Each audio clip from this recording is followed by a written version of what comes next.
Ever wonder how different Fast and Furious could have been? Some of Hollywood's biggest stars were offered roles in the franchise, but turned them down. From missed millions to career-changing decisions, these actors said no, and the series was never the same. Here are the stars who walked away from Fast and Furious.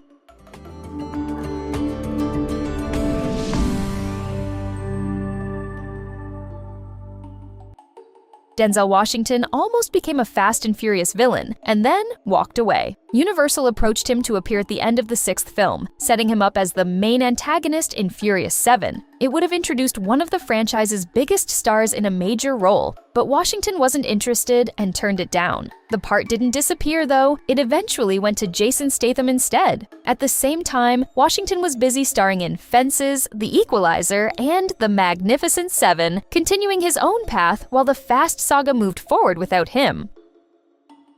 Timothy Olyphant almost led Fast and Furious, but said no to the role that built the franchise. When The Fast and the Furious was first pitched, Universal agreed to move forward only if Olyphant was cast as Dom Toretto. That meant he was the studio's top choice to lead the entire series. But Olyphant turned it down. With that door closed, the filmmakers turned to their backup option, Vin Diesel. Diesel stepped in as Dom and went on to appear in nearly every film, becoming the face of a franchise that grew into a global blockbuster.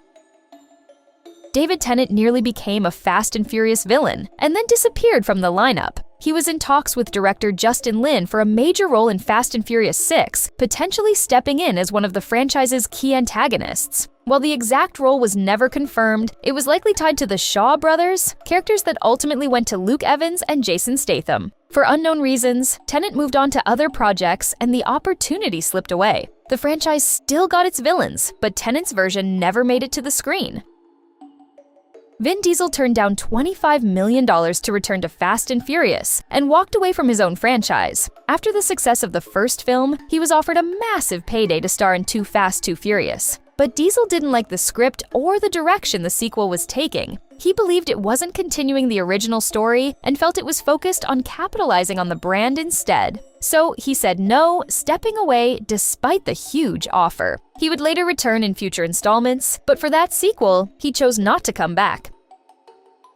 Dave Bautista publicly shut down Fast and Furious and didn't hold back. Even though he was never officially offered a role, a fan pitched the idea of him playing a villain in the franchise after John Cena joined F9. Bautista responded directly, using 2 nauseated emojis and saying he'd rather do good films. That reaction made it clear he had no interest in being part of the series. While it wasn't a formal casting offer, his blunt response showed exactly where he stands when it comes to joining the Fast and Furious world. Eliza Dushku was meant to be in Fast and Furious, but turned down a role written just for her. During development of the original film, the character of Mia Toretto was reportedly created with Dushku in mind. She was even offered the part directly, but she passed on it, with no confirmed reason, while she was busy with multiple television and film projects at the time. After she stepped away, several other actresses were considered before the role ultimately went to Jordana Brewster, who became a key part of the franchise. Deepika Padukone was offered a role in Fast and Furious, but turned it down for a surprising reason. At the time of Furious 7, the global Bollywood star had never appeared in an American film, making the opportunity a major step into Hollywood. But Padukone had already committed to a domestic project and chose not to back out, sticking to her original obligation instead of joining the franchise. Just a few years later, she made her Hollywood debut alongside Vin Diesel in XXX, Return of Xander Cage, proving the timing just wasn't right when Fast came calling.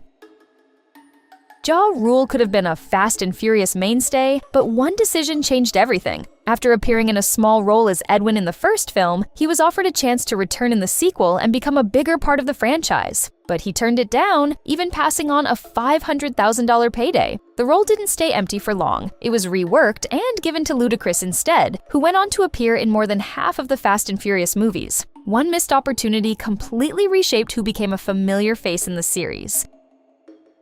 Redman was this close to joining Fast and Furious, but it slipped away at the last second. After Ja Rule turned down the sequel, Redman was lined up to take over the role of Tej in Too Fast, Too Furious. Everything seemed set for him to step into the franchise, but scheduling conflicts got in the way, with his TV series Method and Red and other projects happening at the same time. He had to drop out, and the role ultimately went to Ludacris instead, changing the direction of the character and the franchise moving forward.